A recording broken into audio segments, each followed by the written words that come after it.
That's actually why people get married, you know, just so you know. Because this is built into marital vows. I'm not leaving, ever, no matter what. It's like, okay, well, that definitely puts a boundary around our arguments, right? Because I can't say every time you manifest one of your flaws, which you're likely to do just as often as me, well, enough of this. It's like, that's horrible, man. If your whole life is, well, every time you get out of line, I'm out of here. It's like, how the hell are you? First of all, you're not going to admit to ever doing anything wrong. Second, you're going to be on your, you're like a scared cat the entire relationship because, well, who knows, it could just come to an end at any moment. It's like, you know, people say, well, if the possibility of divorce is open, it makes you free. It's like, yeah, that's what you want. You want to be free, eh? Really? Really? So you can't predict anything. That's what you're after. It's a vow. And it says, look, I know that you're trouble. Me too. So we won't leave, no matter what happens.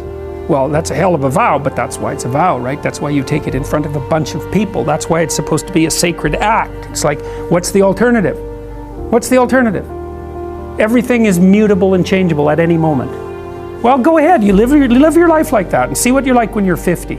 Jesus, it's dismal. 2 or 3 divorces, your family's fragmented, you've got no continuity of narrative.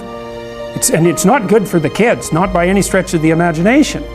And so it's a form of voluntary enslavement, I suppose, but it's also equivalent to the adoption of a responsibility. And there's more to it than that. If you can't run away, then you can solve your problems.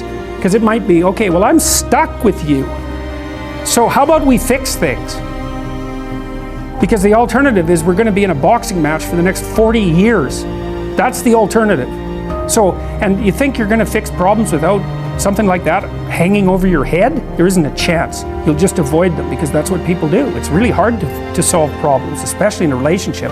We're having a fight and I find out that it's, you know, because you were abused by your uncle when you were 5 or some goddamn thing. You know, it's like, it's very frequent that that sort of thing happens. There's your partner's, you know, manifesting some weird anomalous behavior. You just can't make heads or tails of it. It doesn't seem related to what you're doing at all.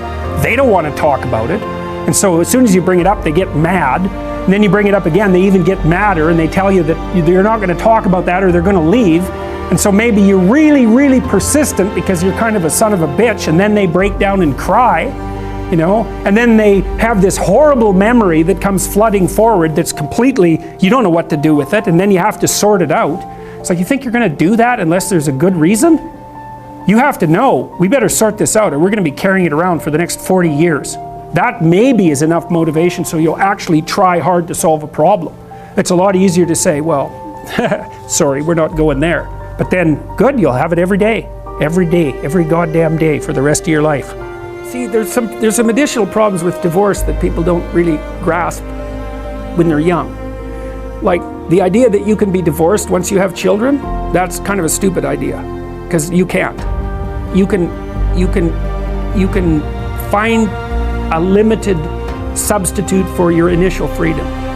But if you have kids and you try to get divorced, the probability that that's going to demolish your life is very, very high. First of all, it's incredibly expensive. So one or both of you is going to come out of that poor. And your market value has declined. Let's say you're the woman who takes the kids. Your market value has declined radically. You're going to be poorer.